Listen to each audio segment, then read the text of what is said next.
nosso estudo, né? A Kellen também está aí, seja bem-vinda, Kellen. Lúcia, ó que jóia, hoje temos aí, né, algumas pessoas que na semana passada não entraram todos os dias, estão aparecendo hoje aqui também. Elisângela, irmão, vocês não vão acreditar, Elisângela está aqui. Elisângela está aqui. Aí o pessoal está rindo, ninguém está acreditando, não. Ela está aqui ouvindo, aqui do lado, sabe? Ninguém acredita na ovelha perdida da casa de Israel que se vai, não. É desse jeito. Irmãos, eu estou tentando. Eu estou tentando resgatar as almas. Tá?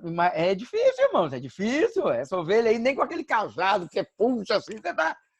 Ela estava fazendo umas visitas, irmãos, e agora ela está aqui participando. Chegou de uma visita agora. Deixa eu falar. Antes da gente entrar no nosso assunto de hoje, né, falando sobre a meretriz, nós estamos falando sobre a Grande Babilônia. Vocês lembram que eu falei um tempo atrás sobre os 144 mil, as tribos, que eu ia ler e mostrar para vocês a diferença?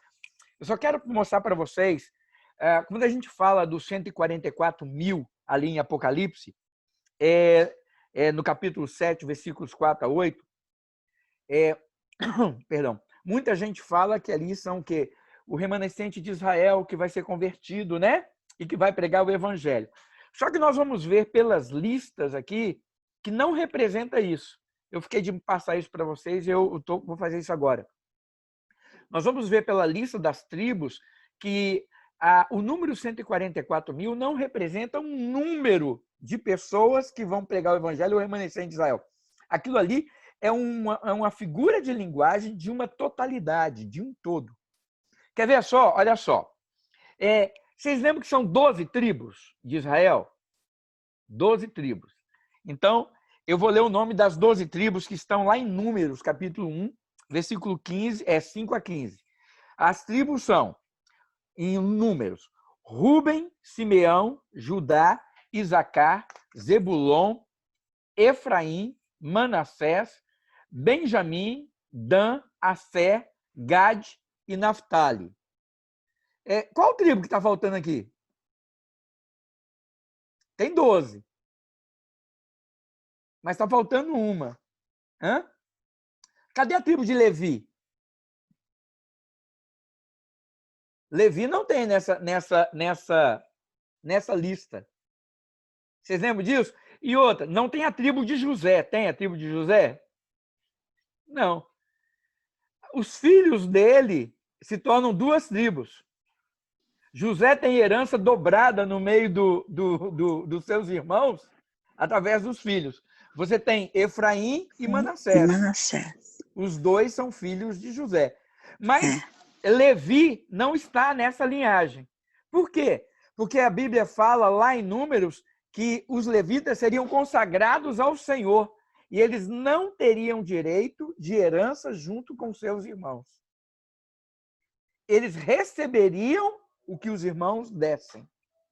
Era obrigação das outras tribos sustentar a tribo de Levi, porque eles não teriam herança. Eles, a tribo de Levi, seria a herança do Senhor. Ou o Senhor seria a sua herança, porque eles seriam sacerdotes. A tribo sacerdotal no meio dali. Então, vocês viram aqui que eu li 12 tribos, não tem nem o nome de José, claro, e não tem o nome de Levi.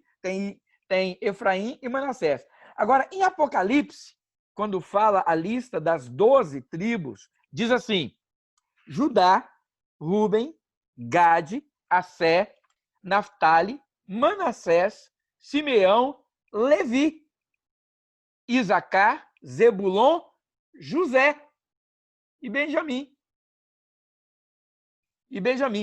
Nós não temos Gade. Não, nós temos Gade, está faltando mais um aqui. É Dan. Nós não temos Dan e nem Efraim. Aí nós temos a colocação de José com o filho Manassés e nós temos Levi. Aí eu pergunto, foi o Espírito Santo que errou na hora de colocar o nome das tribos? Não. É porque essas tribos, os nomes das tribos lá, aí o pessoal fala, tá vendo aqui, ó, 12 tribos de Israel representam que vai ser o remanescente de Israel que vai se converter, 12 mil de cada tribo, e é eles que vão pregar o evangelho durante a grande tribulação, porque a igreja foi levada. Errado, irmãos. ali representa exatamente o quê? Uma totalidade. O número 144.000 representa o todo. E a figura de linguagem é dado para representar isso. Tá certo? Então, pelas tribos, a gente vê que há essa colocação. Então, o Espírito Santo não ia errar, botar o nome de uma tribo num lugar e esquecer de outro. Não. É porque é uma figura de linguagem para representar o todo. O todo. Muito bem. Voltemos agora aqui para a nossa história da Grande Babilônia. Nós estamos no capítulo 17 de Apocalipse, capítulo 17, versículos de 1 a 6. Então, nós tivemos, as taças foram derramadas sobre a terra, e então agora nós começamos a ver que preparou e nos é apresentada, então, a grande meretriz. A grande meretriz, aquela que será realmente o braço espiritual como igreja daquilo que Satanás vai usar neste mundo para fazer. Apocalipse 14:8 diz assim: um segundo anjo seguiu, dizendo: caiu a grande Babilônia, que fez todas as nações beberem do vinho da fúria da sua prostituição. A grande meretriz, amados, é a figura escolhida aqui para representar a monstruosa iniquidade de uma civilização, de um povo que se rebela contra Deus. Então, essa grande meretriz quer dizer o seguinte: pessoas que deveriam seguir ao Senhor, uma igreja que deveria seguir ao Senhor, se levanta e ela então se prostitui. Ela é chamada de meretriz, uma prostituta. Ela se vende e trai o que deveria fazer. E nessa figura de linguagem, nós vemos ela ser chamada de a Grande Babilônia, uma alusão ao quê? A capital do reino de Nabucodonosor, a capital dos caldeus. Então, ela é chamada de Grande Babilônia, e ela é chamada assim por quê? Porque a Babilônia, já no tempo de João, ela era conhecida como um sinônimo de confusão e de mistura. Porque todos conheciam a história de Nabucodonosor e como ele tentou misturar as culturas. Por quê? Qual era o grande objetivo? A gente sempre tem que ressaltar isso. Qual era o grande objetivo de Nabucodonosor? Ao conquistar as pessoas, ao conquistar as nações, ele trazia o que tinha de melhor, né? Tanto de conhecimento pessoal, de homens, de mulheres, como também da cultura e da religião.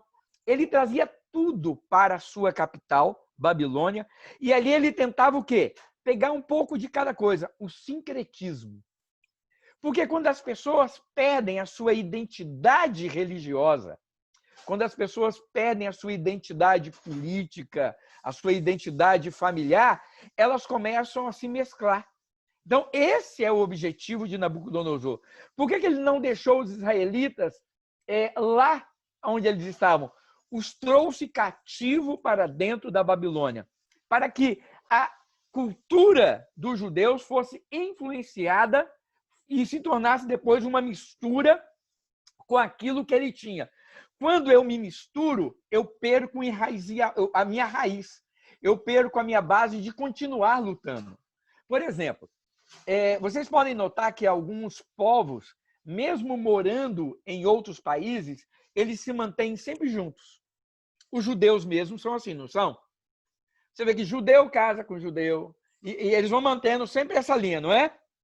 Eles vão para fora, estão em outro lugar. Tanto que você tem os judeus da Hungria, os judeus russos, os judeus alemães, você tem os judeus poloneses, são judeus brasileiros. Eles não são brasileiros, eles são o quê? Judeus brasileiros. Nós temos outras culturas que também fazem isso. Os asiáticos, os japoneses também têm o costume de fazer isso. Eles saem do seu país e chegam em determinado lugar, eles montam o que muitos chamam de gueto, o que muitos chamam de reduto. Eles montam e muitos se cercam da cultura e do seu, para não perder o quê? Quem eles são, a sua origem. Uma das virtudes e um dos detalhes que Nabucodonosor tentava fazer era exatamente isso. Ele conquistava e trazia. Quando ele trazia para perto, essa cultura se misturava. quando se misturava, se perdia o amor pela pátria, se perdia o desejo de lutar pelo país. Não. Por quê? Porque eu casei com alguém da Babilônia, o meu filho agora ele é meio judeu, meio babilônico. Você entendeu a ideia? E vai misturando tudo. No final de 70 anos, qual é a sua origem? Qual é o seu país? Eu não tenho mais país. Nós brasileiros, vamos falar, nós brasileiros somos isso, né? Nós somos uma mistura. Nós somos, irmãos, DNA de brasileiro é uma loucura. É uma loucura. Você olha para mim, esse cabelo é de Pinchaim, né? Meu avô era negão, né? Meu avô era negão. Cabelo bom, né, o Marciano? Nós temos esse cabelo, quer dizer, o Marciano nem tem esse cabelo mais, coitado. Olha lá. Nós temos esse cabelo de Pinchaim, ele é impermeável, a água bate aqui e escorre por baixo, né? É uma maravilha. Então, eu sou negro, meu outro avô, ele era descendente de índio, com as minhas duas avós portuguesas. Olha o que eu saí. Aí casei com Elisângela. Elisângela tem uma avó de origem francesa e um avô que chegou aqui no Brasil direto de Portugal.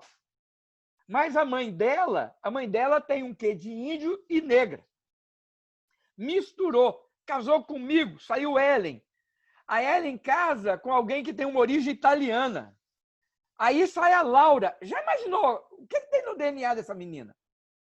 Está tudo misturado, irmãos. Está tudo misturado. Então, quando Nabucodonosor, o que ele tentava fazer era exatamente isso.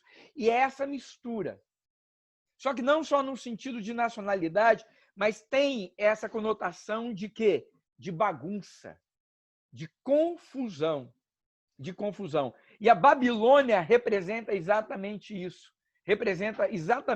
É o símbolo dessa confusão e dessa rebelião da humanidade e da fornicação, ou seja, da prostituição, do sexo fora de hora de uma igreja, ou seja, de alguém que devia ser puro, com símbolos deste mundo. E assim nós temos essas figuras no Antigo Testamento.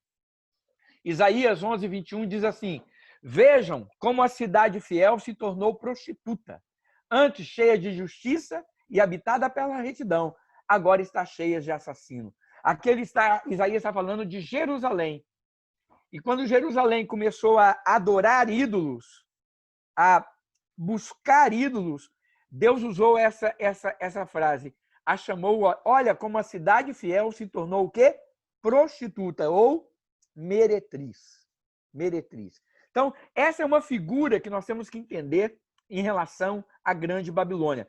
Então, a Grande Babilônia, irmãos, não representa de maneira nenhuma a cidade da Babilônia. Porque tem muita gente falando o seguinte, tem muitas pessoas crendo que o Templo de Salomão ou o Templo de Jerusalém vai ser reconstruído. Porque vai ser reconstruído porque diz que Satanás sentará no trono. Irmãos, é figura de linguagem. Sério, vamos imaginar uma coisa. Vocês acham que tem condição? Onde era o Templo de Jerusalém, tem o que lá hoje? Uma mesquita. Vocês sabem disso, né? É uma mesquita que está bem no lugar. Fala a verdade. Vocês acham que com essa guerra entre cristãos, judeus, muçulmanos, tem condição de se construir um templo naquele lugar? Gente, não é isso. É uma figura de linguagem que existe. E assim como Babilônia não representa o lugar, assim como o templo não vai ser reconstruído fisicamente, Babilônia não vai ser reconstruída fisicamente, porque há uma profecia dada que ela jamais será reconstruída outra vez. A Bíblia diz que a Babilônia, uma vez destruída por causa da sua pecaminosidade, por causa daquilo que ela fez, ela jamais será reconstruída outra vez. E aí, irmãos, nós temos em Apocalipse essas figuras de linguagem. Nós temos essas figuras de linguagem que falam sobre o culto, sobre o adultério, sobre a idolatria. Por exemplo, em Éfeso, Esmirna e Pérgamo, quando nós lemos as cartas às igrejas, nós temos em Apocalipse capítulo 2, versículo de 1 a 17, nós temos ali templos de cultos à deusa de Roma e templos também à imagem do imperador Domiciano, que era um culto ao imperador. O imperador era um deus. E esses cultos são reprovados nessas cartas às igrejas como dizendo o quê? Um culto de prostituição, de adultério, de voltar-se à idolatria. Então, nós temos essa questão toda dita aí. Muito bem. Aí nós continuamos, então, vendo essa questão. E aí João resolve, então, fazer o quê? Mostrar claramente quem é essa meretriz. Mostrar claramente quem é essa besta. E a Bíblia diz o seguinte, em Apocalipse 17:4, diz que os homens... Olha o que diz Apocalipse 17:4. Deixa eu ler aqui. A mulher estava vestida de azul e vermelho e adornada de ouro, pedras preciosas e pérolas. Segurava um cálice de ouro cheio de coisas repugnantes da impureza da sua prostituição. Nós já vimos que, do mesmo jeito que a Bíblia fala, nos capítulos anteriores, nós vemos que a mulher era a igreja, a mulher que foi para o deserto para dar à luz, lembra disso? A mulher que foi perseguida, a mulher representa a igreja. Agora nós vemos falando também de uma mulher. Então nós não podemos pensar numa figura de linguagem diferente dentro do mesmo livro. Não pode ter um simbolismo diferente. Então, o que é essa mulher, essa grande Babilônia? O que ela representa? Não tem outra representação senão falar de uma igreja. E nós falamos um pouco sobre isso na semana passada. Que igreja é essa? Afinal de contas, que igreja é essa? Que igreja é essa que está misturada? Aí a gente vem logo, irmãos, vamos ser diretos, vamos ser claros. Vem logo na nossa cabeça a Igreja Católica Romana. Uma igreja realmente sincretista. A Igreja Católica é uma igreja sincretista? É. Não vamos botar panos, né? Não vamos amenizar. Nós temos que perder a vergonha de falarmos, irmãos, aquilo que tem que ser falado. A Igreja Católica aceita ela cultua a Deus? Sim, cultua a Deus. Ela busca o Espírito Santo? Sim, busca o Espírito Santo. Mas ela é idólatra? Ela é idólatra.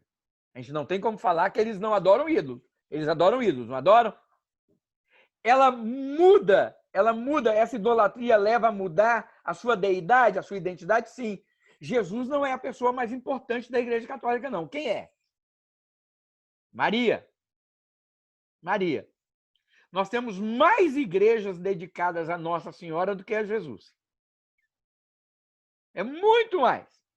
Nós temos muito mais templos levantados a Maria, a santos, do que a Jesus. Então é uma igreja idólatra. Ao mesmo tempo, é uma igreja que aceita no meio dela. A pessoa pode ser católica e também espírita? Pode.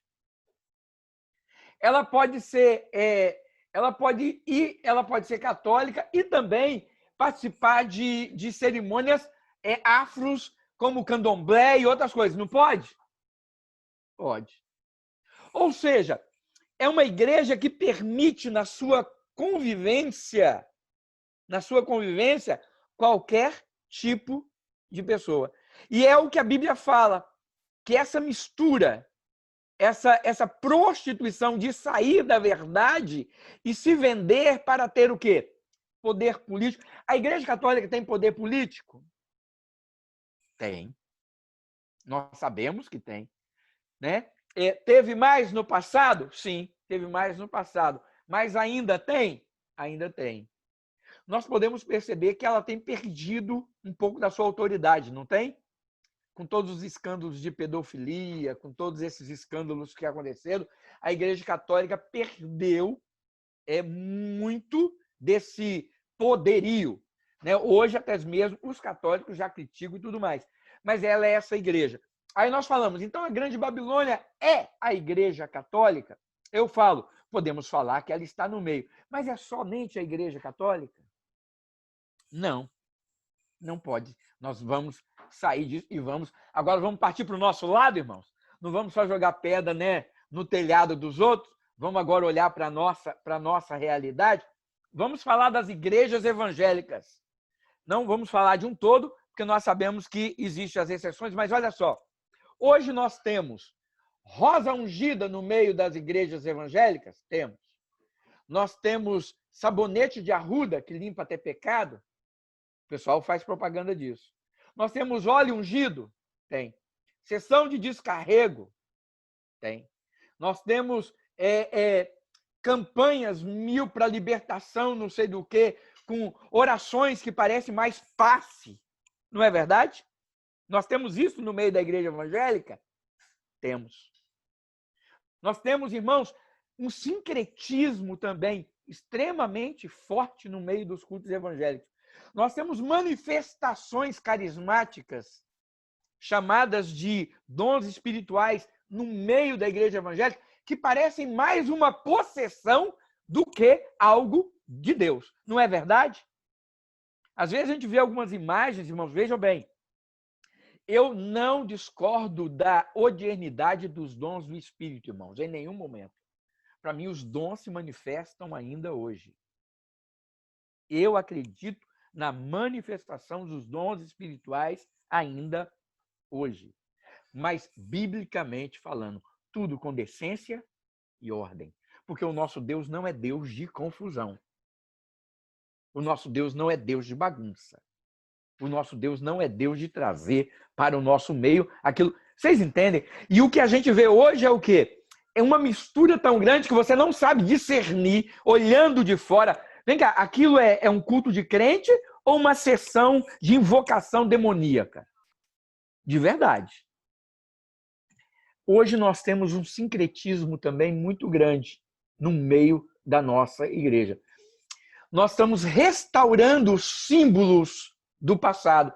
Hoje, irmãos, existe uma tendência fortíssima no meio da igreja evangélica de sermos judaizantes.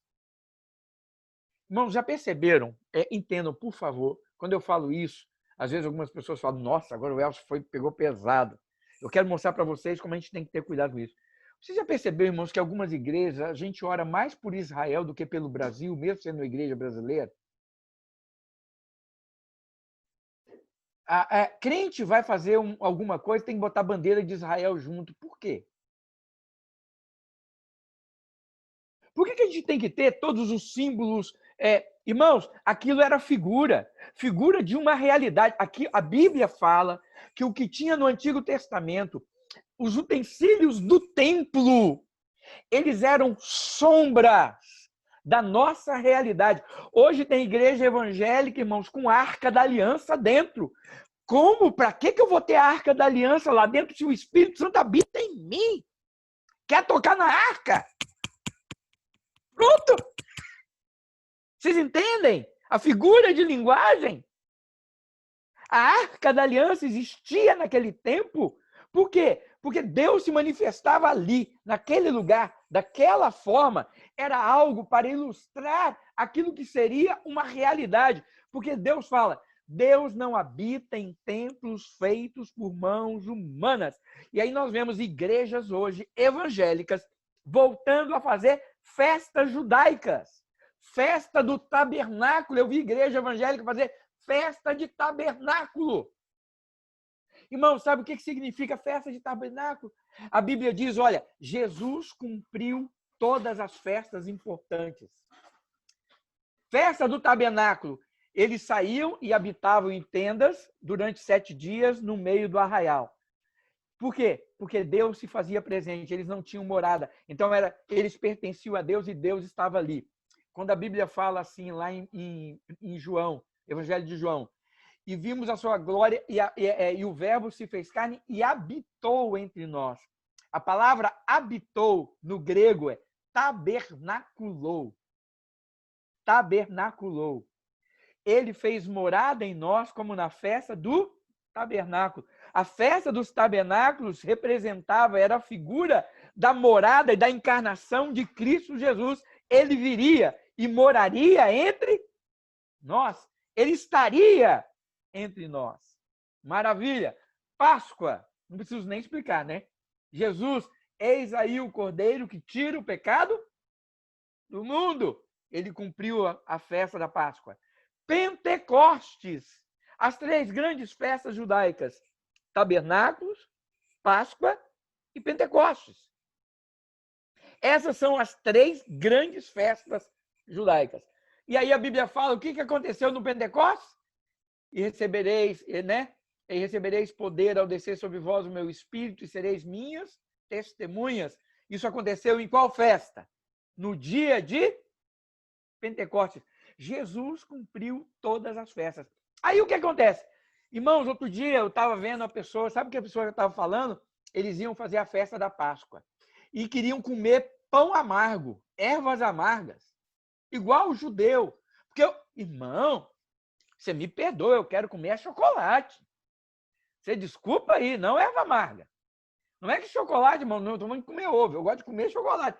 Irmãos, o que eu quero dizer é o seguinte: aquilo que era amargo, Jesus já carregou por nós na cruz do Calvário. Eu não preciso comer ervas amargas. Eu agora como e participo da nova aliança em Cristo Jesus. Nova vida. Então, irmãos, nós temos vivido no meio da igreja um retorno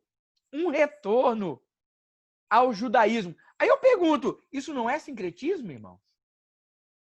Aí as pessoas falam, não, mas o judaísmo? Nossa!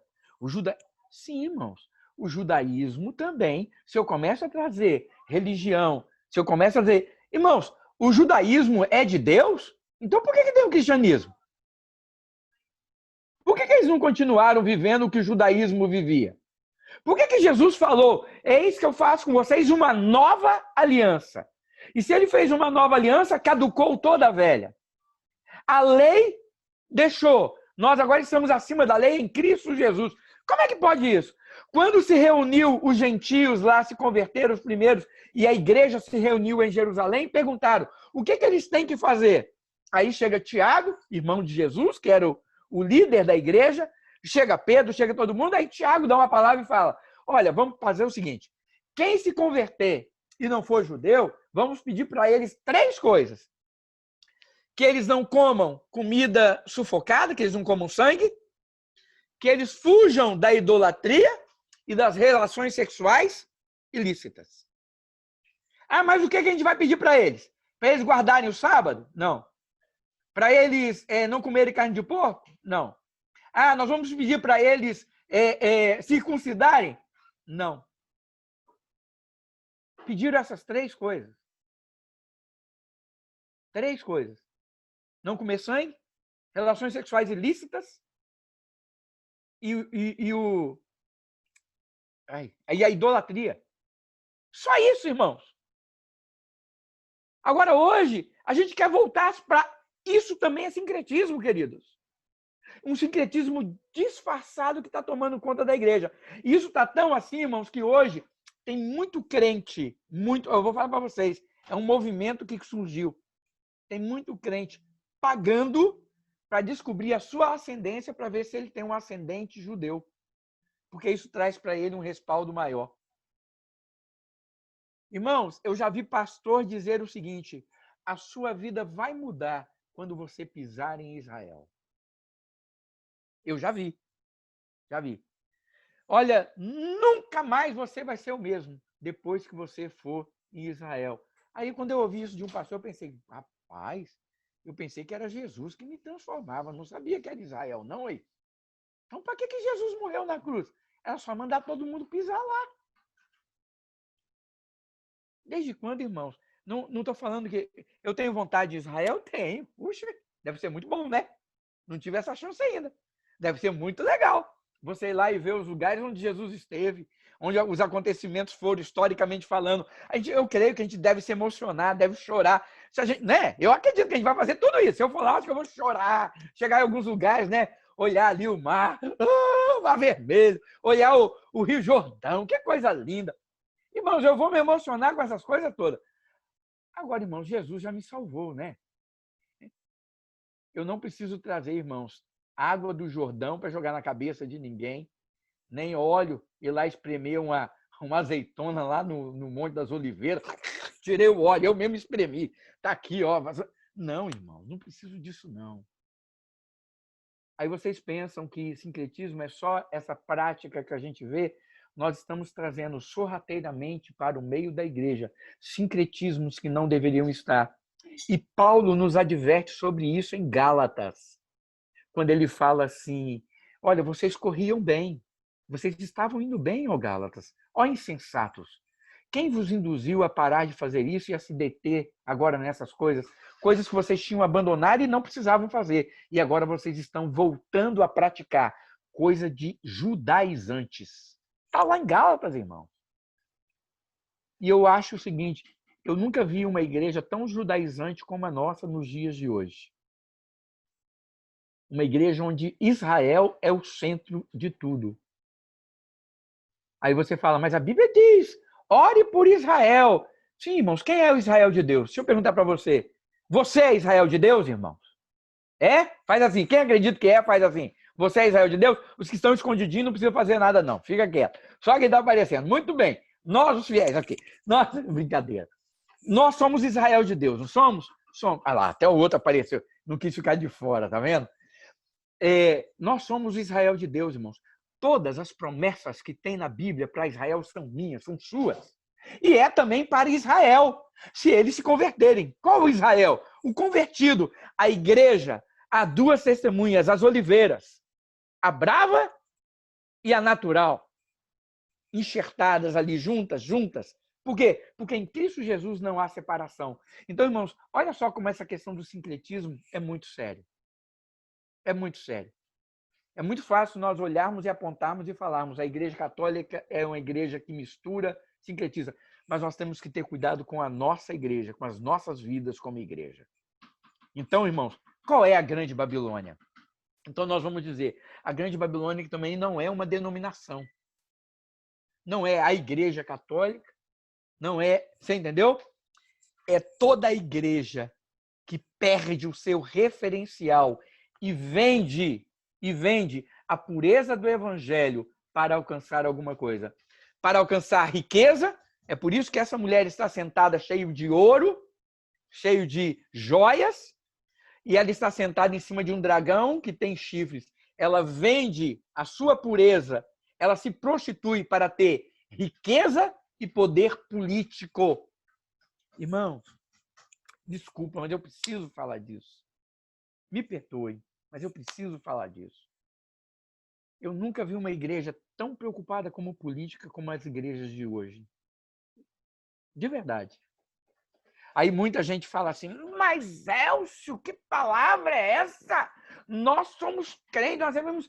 Quem diz que o crente não se envolve em política? Eu não estou falando que crente não se envolve em política. Não é isso que eu estou falando. Eu não estou falando que a gente não deve dar a nossa opinião sobre política. O que eu estou falando, irmãos, é que política não vai resolver o problema do mundo. Quem resolve o problema do mundo é Jesus Cristo. E a igreja tem este poder na mão e ela não faz isso. Nós estamos nos vendendo para termos poder político. Isso, para mim, é fazer parte da Grande Babilônia. Estamos nos vendendo para ter poder político. Achando que isso vai... Irmãos, a gente deve pedir justiça e deve lutar pela justiça sempre. Não é nada disso. Tenho que votar sempre naquilo que eu acho que é o melhor, né? Princípios e tudo mais. Mas, irmãos, não é homem quem vai resolver o problema deste mundo, nem do Brasil, nem dos Estados Unidos e nem do mundo todo. Agora, a igreja tem o poder de pregar o evangelho que transforma corações, que transforma vidas, para essas pessoas serem diferentes e agirem diferentes e não fazem. Porque estamos brigando politicamente, achando que voto vai resolver. Voto não vai resolver, irmãos. Igreja resolve as coisas, sabe como? Como está escrito lá em 2 Crônicas, capítulo 7, 14. Se o meu povo, que se chama pelo meu nome, se humilhar, orar, me buscar, se arrepender, né? Clamar a mim, eu ouvirei dos céus, perdoarei os seus pecados, virei e sararei a sua terra. O que a igreja está fazendo, irmão? Está se humilhando, reconhecendo o pecado, buscando, jejuando, clamando, Não, não. Vocês me permitem dizer, outro dia teve um jejum no Brasil. Teve um jejum no Brasil. Mas o jejum foi para o Brasil ou para um homem do Brasil? Vocês estão entendendo o que eu estou falando? As igrejas jejuaram para que o Brasil se arrependesse, para que Deus viesse socorrer. Eu acredito que alguns sim. Mas muita gente jejuou para que o presidente, para aquele que eles veem como sendo mandado por Deus, fosse preservado e resolvido o problema. Não foi verdade? Irmãos, verdadeiro arrependimento não é isso. Por favor, entendam, não estou aqui falando que a gente não deve orar pelo Bolsonaro, não deve interceder e não deve jejuar por ele, não é nada disso. O que eu estou falando, irmãos, é que nós temos nos vendido por causa de poderes mundanos. Aí eu pergunto, nós somos diferentes da igreja que nós acusamos, a igreja católica? Somos não, irmão. Somos não. Somos iguais. Na nossa esfera, no nosso meio, dentro daquilo que fazemos, nós estamos fazendo igual. Eles fazem mais porque eles têm mais poder. Se der esse poder para a gente vai fazer igual a eles. Estou mentindo? Não. É só você ver lá no nosso congresso, bancadas chamadas bancadas evangélicas, tudo, cada um lutando em prol do seu interesse, do seu poder, cada um lutando pelo seu poder, o meu poder, o meu poder. Fazem os conchavos, fazem as alianças, faz o meu poder, o meu poder. E aí vem falar, mas José foi colocado, José era político. José nunca foi político, irmãos. José era profeta. Ele orou, Deus revelou, o egípcio pegou e colocou ele lá. Daniel nunca foi político, irmãos. Daniel foi profeta, interpretou sonhos e Deus colocou ele à frente. O rei colocou ele à frente, dava essa autoridade a ele. Agora eu pergunto, o que Daniel mudou no reino de Nabucodonosor?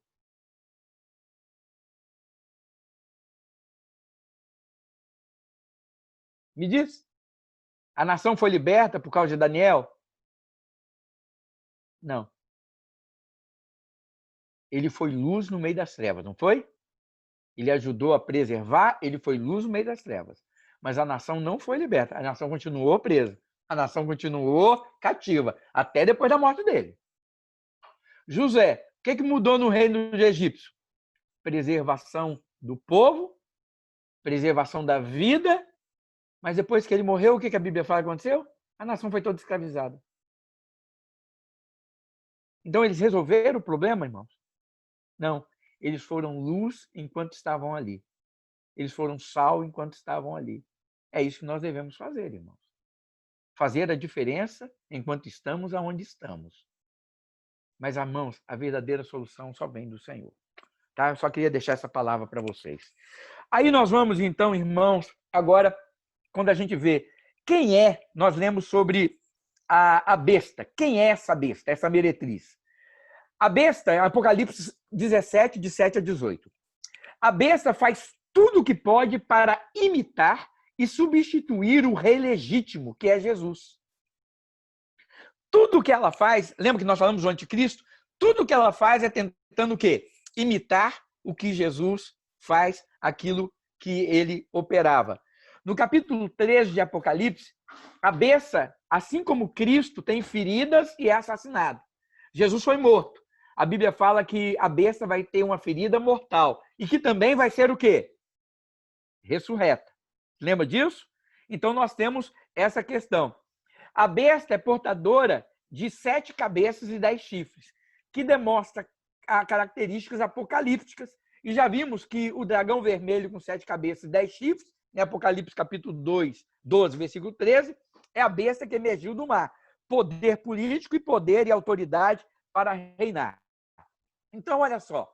Assim como a besta imita a Cristo, nós temos, então, na pessoa da meretriz, uma ação semelhante à igreja verdadeira.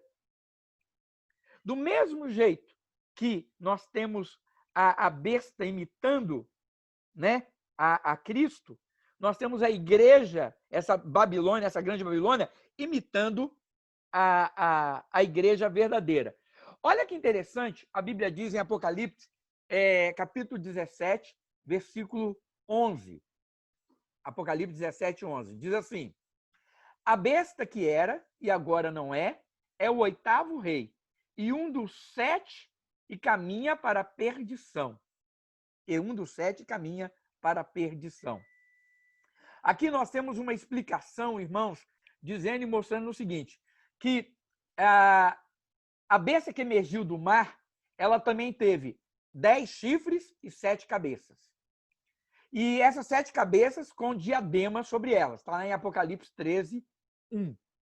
A besta, que é o monstro, o anticristo, se manifesta com 7 cabeças e nos chifres, né? E os chifres naquelas cabeças. Num sentido, a besta que se manifesta repetidamente em Apocalipse representa o quê? Anticristos ou pessoas que tiveram esse poder destruidor no decorrer da história.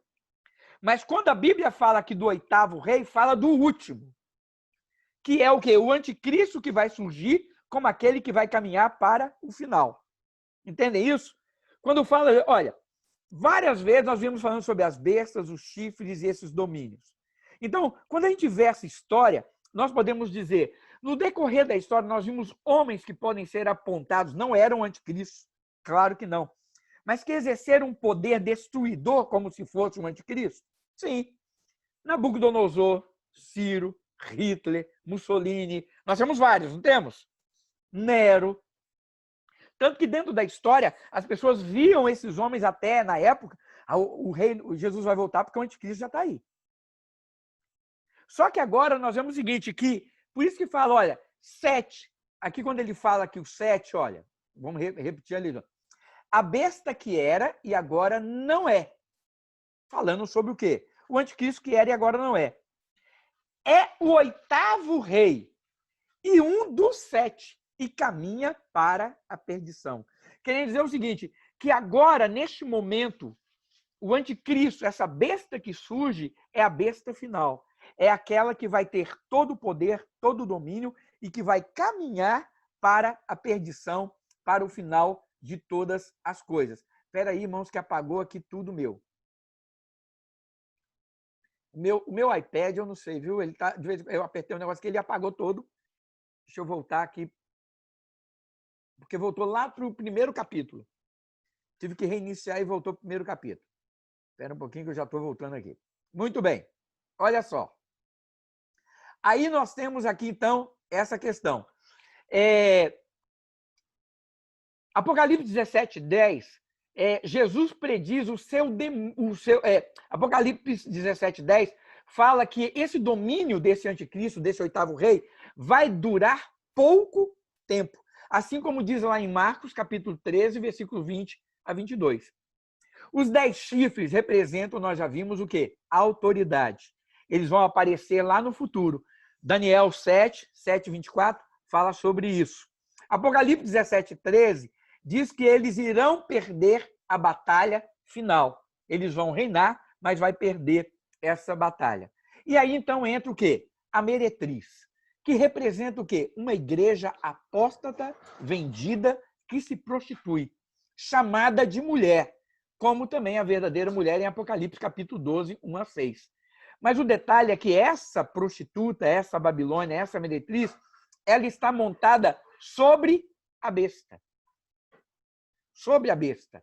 Com roupas de púrpura que representam seus pecados e abominações. Essa palavra abominação, ela é chamada, e por isso que ela é chamada também de a Grande Babilônia, né? Essa palavra abominação, ela tem o sentido de coisa destrutiva, coisas realmente podres. Podres. Ela pratica o que é podre, ela pratica aquilo que é nojento. E aí a Bíblia fala aqui, então, que ela o quê? Que ela está sentada sobre a besta. Essa grande meretriz, ela vem sendo amparada pelo anticristo ou por essa besta que a conduz. Ela está montada nela.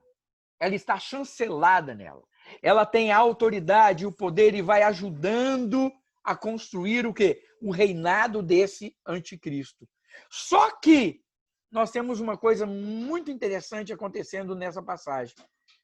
é que, de repente, há uma briga entre a besta e a grande Babilônia e a meretriz.